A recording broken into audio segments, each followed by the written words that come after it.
What is God? See, I don't think any mind or any being or any form of livingness has attempted to describe what God is, but this is what was received. To understand God, you have to find exactly where you are, who you are, and what you are in this representation. So you have to go backwards, you see. I mean, it's common sense. The Bible says God was the first. He created humanity. And in our time-based world, through centuries, you're not a very close family friend of God through time. Because your father, your grandfather, your great-grandfather, your great-great-grandfather, your great-great-great-great-great, all through time, you see. So you have to go a fair bit to get to the beginning of you. The beginning of you is not the beginning of God, you see, because God came first. So in that backward spiral, in that dehypnosis of ignoring forward, ignoring anything that Ramana Maharshi Nati, you suddenly start deflating and into this horror, into this, and then you go through this invisible umbilical cord to Vishnu. Vishnu shows you the door, and then you become that reality that you never thought you would never experience. Now, in this space, you can see, or you have a sneak moment with God. Not with a thing, with a thought, with an idea. Not an idea, with a thought of wholeness, because you have in your space, which is what you are, absolute empty space. The Vedantas call it self, Buddha calls it emptiness. That's what we are collectively as one. There's a moment with God, or a moment with God's ability to create. And what is revealed is the Maypole. I don't know if it's each one will have a different flavor to this, because my body's birthday is April 30th, 1st of May, very close proximity, and 1st of May is Beltane, which is a celebration of the Maypole. And the words were given to me by God, or by this voice. From where am I looking at, and this what? And this whole encompassing space just blossomed into one moment, and you are the Maypole looking from consciousness, or you are consciousness looking from the Maypole.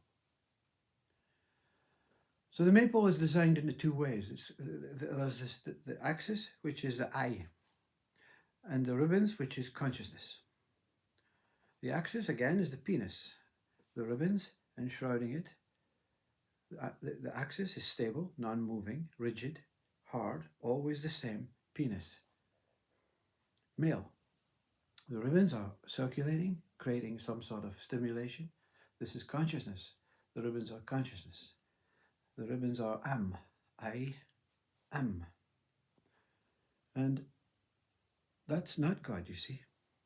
Before you start thinking, well, God's a Maypole. No. God is the Maypole. God's thought is the Maypole. God's idea, God's way of trying to understand itself, it creates this colossal Maypole. Now, the Maypole is not something out in space. Everything is contained within this Tower of I.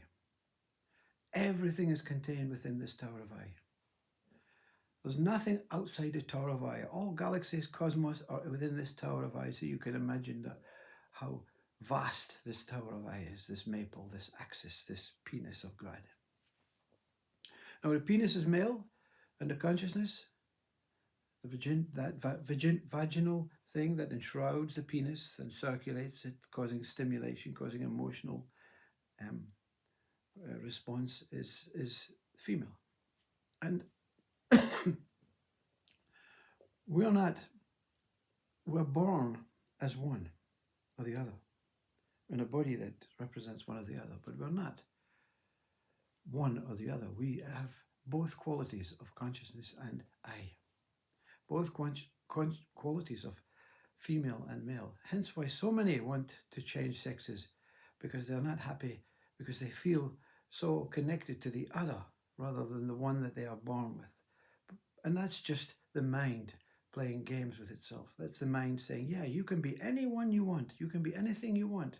You are both. You are all. You are encompassing male and female. You are that whole aspect of that maypole.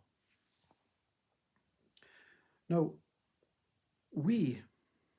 how can we be born, you see? How can the maypole give birth to the ribbons? Well, the maypole does not give birth to the ribbons. Consciousness always existed. The I always existed. But in some sort of way, God says, let there be life. And the ribbons started enshrouding closer and creating an orgasm. It's just a sexual act. God is a sexual act. And in the Sistine Chapel, there was a moment when God and another male figure, the fingers are not touching. They're nearly touching. So that space between the consciousness, the ribbons, and the axis which exists, they cannot ever be connected physically. Not that it's a physical maypole.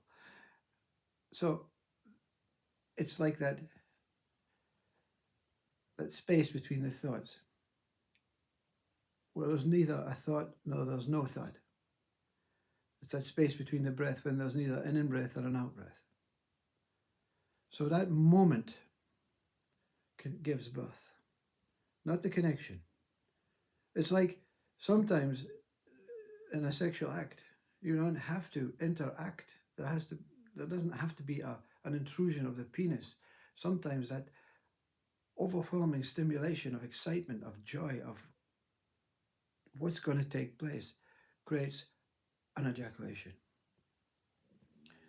And that's what we are. We are the moment between I and consciousness. We are one moment between I and consciousness. All that's taking place is constant streaming of a sperm, of a life, another life, another life. And when that life takes life, it experiences the consciousness around it. It experiences the I-ness that it came from, the possibility of not being anything outside or inside of I. Because the moment is neither inside nor outside of this maypole. God created this incredibly mystical and magical idea that it could give birth to a maypole, to an image of what it wants to represent itself as. The only way it can represent life, male and female, penis and vagina, stability and movement. So you're not consciousness. You're not I. You are one moment. And this moment is presence. This moment is neither moving nor non-moving. Because the penis is non-moving. The consciousness is moving. This moment is beyond movement and non-movement. That's why most spiritual seekers say, spiritual enlightened beings, if they are allowed to speak, say, not this, not that, not man, not woman, not left, not right, no opposing states, not happy, not sad. Because the moment you are out of that stability and that overwhelming joy, you're at peace as this infinite, transcendental, tranquil, unmoving, moving, with infinite possibilities, but always present and aware of its being, its immortal being, its loving being, its here-ness being. And I am I, the maple, the I, the axis, am, the consciousness, that, the moment, am, the consciousness, I, the maple. You're the mirror that brings consciousness and I together. We are the creator of God, God's idea. We are making God's idea. God is that what creates the maple, creates I, creates consciousness. It is unknown. You'll never know what God is. It's so vast. The mind, nor the soul, nor the spirit, nor that what is truly, truly immaculate will not know what God is. But we will always know what God is capable of. Creating life. That's all. Endless, infinite, ongoing life into the beyondness. And when you die, when this body dies, you can disappear into that tower again, and be reborn. A samsara kind of way. I want to be reborn again. I want to be ejaculated out of this tower again. Or you could just float around in consciousness and be that moving cloud that stimulates the planets and the earth, the stars, the space. What is God? God is all and beyond. No separation.